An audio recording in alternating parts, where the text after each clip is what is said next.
Agar siz telefoningizga ijro ishi qo'zg'atildi, qarzdorlik mavjud yoki eng ko'p uchraydigan holatda hozir ijro etilmoqda degan xabarni olgan bo'lsangiz, bunga befarq qarash mumkin emas.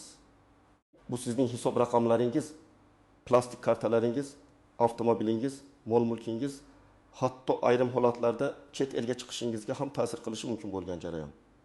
Bugun men sizga hozir ijro etilmoqda degan yozuv nimani anglatishini, kimlar xavotir olish kerakligini, kimlarda esa vaziyat unchalik og'ir emasligini, eng muhimi, bunday holatda aniq nima qilish kerakligini tushuntirib beraman.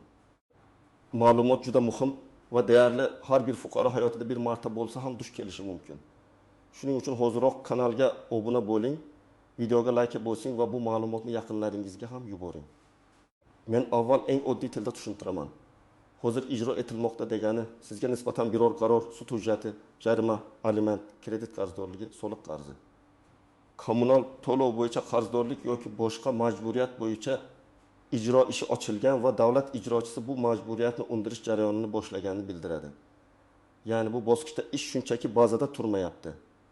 U amalda harakatga o'tgan bo'ladi. Oldin bunday jarayonlar ko'p hollarda qog'oz hujjatlar orqali yuritilar edi. Fuqaro ko'pincha ijro ishi ochilganini kech bilardi. Masalan, odam sudga borganini bilmasligi, jarima borligini unutib yuborishi, eski manziliga xat borgan bo'lishi mumkin edi. Keyin bir kuni bank kartasi ishlamay qoladi, avtomobil sotmoqchi bo'lsa taqiq chiqadi yoki chet elga chiqish oldidan aeroportda muammo paydo bo'ladi. Hozir esa tizim ancha elektronlashgan. Sud qarorlari, ma'muriy jarimalar, soliq qarzlari, kredit va boshqa majburiyatlar tegishli tizimlar orqali majburiy ijro byurosi yoki ijro organlariga kelib tushadi. Shundan keyin ijro ishi qo'zg'atiladi va siz turli ilovalarda, davlat xizmatlari portalida yoki bank ilovalarida hozir ijro etilmoqda degan holatni ko'rishingiz mumkin. Bu yerda eng muhim narsa shuki, hozir ijro etilmoqda degani hali hammasi tamom. Endi hech narsa qilib bo'lmaydi degani emas. Lekin bu keyin qarayman, o'zi yopilib ketar. Xatolik bo'lsa kerak deb tashlab qo'yiladigan holat ham emas. Chunki vaqt o'tgan sari qo'shimcha xarajatlar, ijro yig'imi, cheklovlar va noqulayliklar paydo bo'lishi mumkin. Men amaliyotda ko'p ko'radigan birinchi holat, odamda yo'l harakati qoidabuzarligi bo'yicha jarima bor. Masalan, 300 ming so'mlik jarima vaqtida to'lanmagan. Belgilangan muddat o'tadi, qaror ijroga yuboriladi. Shundan keyin sizga nisbatan ijro ishi ochiladi. Agar jarima 300 ming bo'lsa, unga ijro bilan bog'liq xarajatlar yoki ijro yig'imi qo'shilishi mumkin. Natijada odam nega 300 ming jarima 330 ming yoki undan ko'proq bo'lib qoldi deb hayron bo'ladi. Sababi, masala endi oddiy jarima to'lash bosqichidan majburiy undirish bosqichiga o'tgan bo'ladi. Ikkinchi real misol, kredit qarzdorligi. Aytaylik, fuqaro bankdan 20 million so'm kredit olgan, bir necha oy to'lov qilmagan. Bank avval ogohlantiradi, keyin sudga yoki notarial ijro hujjati asosida undirishga murojaat qilishi mumkin. Natijada asosiy qarz, foiz, penya, sud xarajatlari jamlanadi. Agar ijro hujjati chiqqan bo'lsa, ijro ishi ochiladi va holat hozir ijro etilmoqda bo'lib ko'rinadi. Bunday vaziyatda odam faqat men bank bilan gaplashib olaman deb yuraversa kech bo'lishi mumkin. Chunki davlat ijrochisi bank kartalariga band solishi, ish haqi tushadigan hisobdan ushlab qolish choralarini ko'rishi, avtomobil yoki boshqa mol-mulkka taqiq qo'yishi mumkin. Uchinchi misol, aliment. Bu eng nozik masalalardan biri. Agar ota yoki ona aliment to'lashi kerak bo'lsa va to'lov qilmasa, qarzdorlik yig'ilib boradi. Masalan, oyiga 20 million so'm aliment belgilangan bo'lsa, 6 oy to'lanmasa 6 million so'm qarz hosil bo'ladi. Agar bu qarz ijroga tushsa, hozir ijro etilmoqda holati paydo bo'ladi. Aliment bo'yicha qarzdorlikda odatda davlat ijrochilari ancha faol choralar ko'radi. Chunki bu bola ta'minoti bilan bog'liq. Ish haqi, bank kartalari, avtomobil, mulk, hatto ayrim hollarda ma'muriy yoki jinoiy javobgarlik masalalari ham kelib chiqishi mumkin. Shuning uchun aliment masalasini hech qachon e'tiborsiz qoldirmaslik kerak. 4-misol, kommunal qarzdorlik. Ba'zilar o'ylaydi, suv yoki elektrdan 200-300 ming so'm qarzim bor. Bu katta muammo emas. Lekin agar korxona sudga murojaat qilsa yoki qarzdorlik ijro tartibiga o'tsa, kichik summa ham rasmiy qarzdorlikka aylanadi. Masalan, ters 70 ming so'm elektr qarzi, 20 ming so'm chiqindi to'lovi, 60 ming so'm gaz qarzi yig'ilib, turli ijro ishlari ochilishi mumkin. Natijada odam bitta emas, bir nechta hozir ijro etilmoqda holatini ko'radi. Har bir ish alohida raqamga ega bo'ladi. har birining undirish tartibi bor. Kimlar xavotir olish kerak? Birinchi navbatda summasi katta qarzdorligi borlar. Ikkinchidan aliment, kredit, sud qarori yoki soliq qarzi bo'yicha ijro ishi ochilganlar. Uchinchidan avtomobil yoki ko'chmas mulk egasi bo'lganlar. Chunki mulkka taqiq qo'yilishi ehtimoli bor. To'rtinchidan chet elga chiqishni rejalashtirayotganlar. Chunki ayrim qarzdorliklarda ayniqsa katta summa yoki bajarilmagan sud majburiyati bo'lsa, vaqtinchalik cheklovlar qo'llanishi mumkin. Beshinchidan ish haqi rasmiy tushadiganlar, chunki hisob raqamlaridan ushlab qolish amaliyoti bo'lishi mumkin. Kimlar nisbatan xotirjam bo'lishi mumkin? Agar siz qarzdorlikni to'liq to'lagan bo'lsangiz, lekin tizimda holat hali yangilanmagan bo'lsa, bu ko'pincha texnik yoki ma'lumot almashinuvi kechikishi bilan bog'liq bo'lishi mumkin. Lekin bu umuman bormasam ham bo'ladi degani emas. Sizda to'lov kvitansiyasi, chek, bank ilovasidagi tasdiq bo'lishi shart. Yana bir holat, ijro ish xati ochilgan bo'lsa, masalan, sizga tegishli bo'lmagan qarzdorlik kiritilgan bo'lsa yoki ism familiya o'xshashligi sababli chalkashlik bo'lsa, buni hujjat bilan isbotlab yoptirish mumkin. Ammo bunday xatoni ham faqat murojaat qilib, dalil ko'rsatib bartaraf etasiz. Endi ko'pchilik bilmaydigan nozik tomonlarga o'tamiz. Birinchi nozik jihat, qarzdorlikni to'lash ijro ishining avtomatik ravishda darhol yopilishini anglatmasligi mumkin.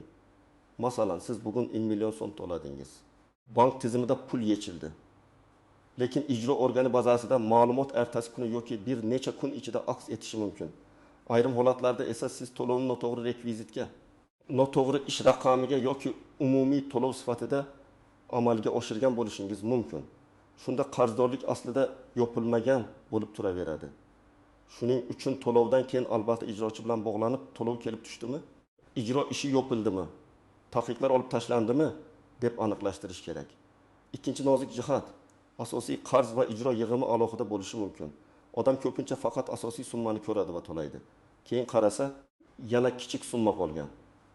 Masalan, 2 million so'm qarzni to'ladi, lekin 100 ming yoki 200 ming so'm atrofida ijro xarajati qolgan. Shu kichik qoldiq sababli ham hozir ijro etilmoqda, holati yopilmay turishi mumkin. Shu bois men doim aytaman, to'liq yopish summasi qancha deb so'rang.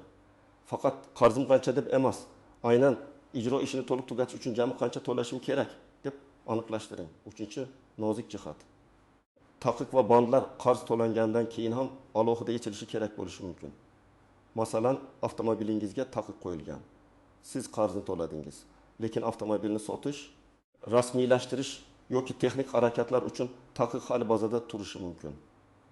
Bu yerda ijrochi qaror chiqarishi, tegishli organlarga elektron ma'lumot yuborishi kerak bo'ladi. Shuning uchun pul to'ladim. Endi hammasi o'zi bo'ladi degan fikr har doim ham to'g'ri emas. Nazorat qilish kerak. To'rtinchi nozik jihat, bir nechta ijro ishi bir-biriga aralashib ketishi mumkin. Masalan, sizda bitta yo'l jarimasi, bitta kredit, bitta kommunal qarz bor. Siz 500 ming so'm to'ladingiz va o'yladingizki, hammasi yopildi. Aslida esa faqat bitta ijro ishi yopilgan, qolgan ikkitasi davom etayotgan bo'lishi mumkin. Shuning uchun har bir ijro ishining raqamini alohida yozib oling.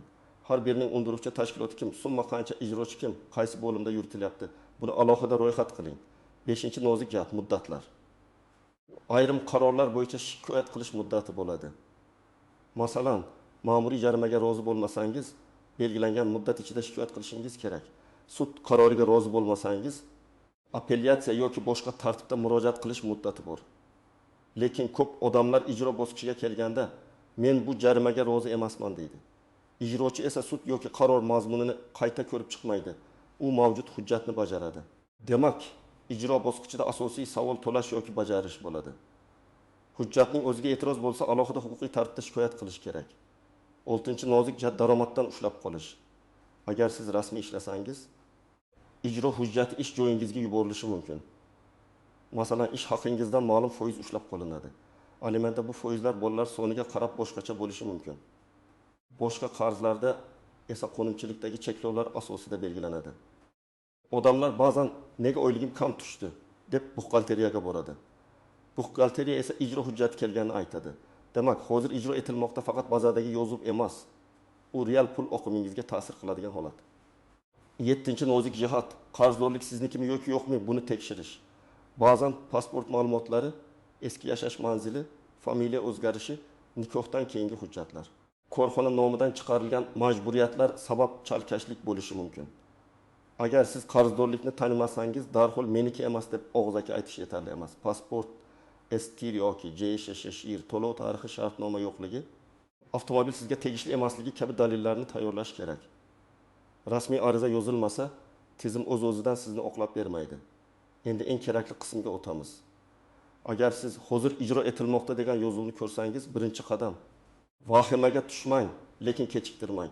Telefoningizdan skrinshot qiling. Unda ijro ishi raqami, sana, summa undiruvchi tashkilot ijro bo'limi ko'rinsa, juda yaxshi. Bu keyingi muloqotda kerak bo'ladi. Ikkinchi qadam. Qarzdorlik manbasini aniqlang. Bu jarimomi, kreditmi, alimentmi, soliqmi, kommunal to'lovmi yoki sud qarorimi? Manbani bilmasdan to'lov qilish xavfli. Chunki noto'g'ri rekvizitga pul o'tkazib yuborishingiz mumkin. Davlat xizmatlari portali, bank ilovalari, majburiy ijro byurosi bilan bog'liq rasma resurslar yoki bevosita ijro bo'limi orqali ma'lumotni tekshiring. Uchinchi qadam, ijrochi bilan bog'laning. Har bir ijro ishiga mas'ul davlat ijrochisi bo'ladi. Siz muloyim, aniq va hujjatli gaplashing. Menda falon raqamli ijro ishi bo'yicha holat hozir ijro etilmoqda turibdi. To'liq qarzdorlik summasi qancha? Ijro yig'imi bormi?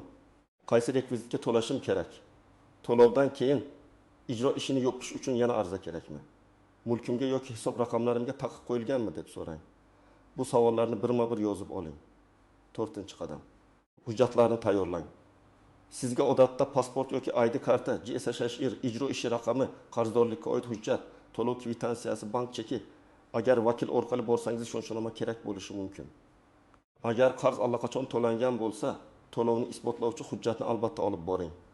Bank ilovasidagi chekni PDF qilib saqlang. Iloji bo'lsa chop eting. 5-qadam, agar to'lamoqchi bo'lsangiz, to'liq yopish summasini oling.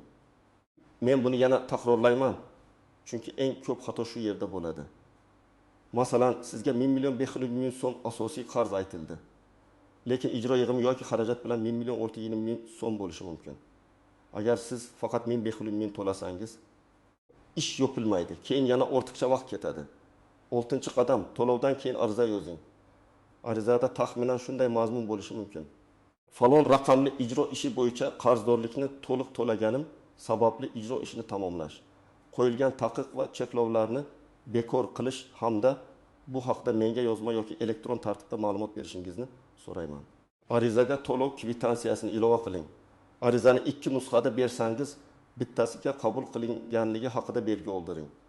Elektron yuborsangiz, yuborilganligi haqidagi tasdiqni saqlang. 7-qadam. Agar qarzdorlikka rozi bo'lmasangiz, dalil bilan e'tiroz bildiring. Men bu qarzni tan olmayman deyishning o'zi yetarli emas. Masalan, avtomobil jarimasi bo'lsa, o'sha vaqtda avtomobil sizda bo'lmaganini isbotlovchi oldi-sotdi shartnomasi bo'lishi mumkin. Kredit bo'lsa, shartnoma nusxasini, to'lov jadvalini, bankdan qarzdorlik hisob kitobini talab qiling. Kommunal qarz bo'lsa, hisoblagich ko'rsatkichlari, oldingi to'lovlar, abonent raqami bo'yicha ma'lumotlarni tekshiring. Agar sud qarori bo'lsa, qarorning nusxasini oling va yurist bilan maslahatlashib, shikoyat qilish imkoniyati bor yo'qligini aniqlang. 8-qadam. Agar hisob raqamingiz yoki kartangiz bloklangan bo'lsa, bank bilan ham, ijrochi bilan ham alohida gaplashing. Bank odatda biz ijro hujjati asosida band qo'yganmiz deydi. Bankning o'zi bu bandni bekor qila olmaydi. Ijro organidan tegishli qaror yoki elektron xabar kelishi kerak. Shuning uchun bankdan ma'lumot oling, lekin asosiy yechim ijrochi orqali bo'lishini biling. 9-qadam. Chet elga chiqishdan oldin tekshirib oling. Agar siz safarga, ishga, davolanishga yoki o'qishga ketmoqchi bo'lsangiz, bilet olishdan oldin qarzdorlik va ijro holatini tekshiring. Ayniqsa aliment, katta kredit, sud qarori yoki soliq qarzi bo'lsa, buni oxirgi kunga qoldirmang. Cheklov bor yo'qligini oldindan bilish sizni aeroportdagi stressdan, bekor ketgan chipta pulidan va rejalarning buzilishidan saqlaydi. 10-qadam. Hamma muloqotni yozma izga tushiring. Telefon orqali gaplashish qulay, lekin keyin isbotlash qiyin. Shuning uchun muhim joylarda ariza, elektron murojaat, qabul belgisi, kvitansiya, javob xati bo'lsin. Ayniqsa katta summa, mulk taqiqi yoki noto'g'ri qarzdorlik bo'lsa, og'zaki va'daga ishonib qolmang. Yana bir amaliy maslahat: agar qarz katta bo'lsa, bo'lib to'lash imkoniyatini so'rang. Har doim ham darhol ruxsat beriladi deb aytmayman. Chunki bu qarzdorlik turi undiruvchi roziligi. Sud hujjati mazmuni va ijrochi vakolatlariga bog'liq. Lekin vaziyatni tushuntirib, rasmiy ariza bilan murojaat qilish mumkin. Masalan, qarzdorlikni bir yo'la to'lashga imkonim yo'q. Oyma-oy falon miqdorda to'lashga tayyorman deb yozasiz. Bunda daromadingiz, oilaviy ahvolingiz, davolanish xarajatlari kabi holatlarni tasdiqlovchi hujjatlarni ilova qilish foydali bo'ladi. Demak, hozir ijro etilmoqda degan yozuv oddiy xabar emas. Bu sizga nisbatan majburiy undirish jarayoni boshlanganini bildiradi. Bu jarayon jarima, kredit, aliment, soliq, kommunal qarz yoki sud qarori bilan bog'liq bo'lishi mumkin. Eng to'g'ri yo'l avval manbani aniqlash, ijro ishi raqamini yozib olish, ijrochi bilan bog'lanish, to'liq yopish summasini bilish, to'lovni to'g'ri amalga oshirish hamda cheklovlar olib tashlanganini nazorat qilish. Men sizga shuni maslahat beraman. Bunday holatda vaqt yo'qotmang. Kichik qarz bugun kichik muammo bo'lib ko'rinadi, lekin erta karta bloklanishi avtomobilga taqiq ish haqidan ushlab qolish yoki boshqa noqulaylikka aylanishi mumkin.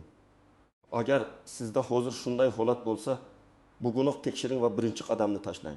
Sizda hozir ijro etilmoqda degan holat bo'lganmi? Qanday muammoga duch kelgansiz? Karta bloklaganmi? Jarima chiqqanmi? Qarz noto'g'ri ko'rsatilganmi? Izohlarda yozing.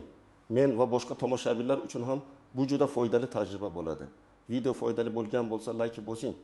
Kanalga obuna bo'ling va bu videoni qarzdorlik yoki jarima masalasida qiynalayotgan yaqinlaringizga yuboring.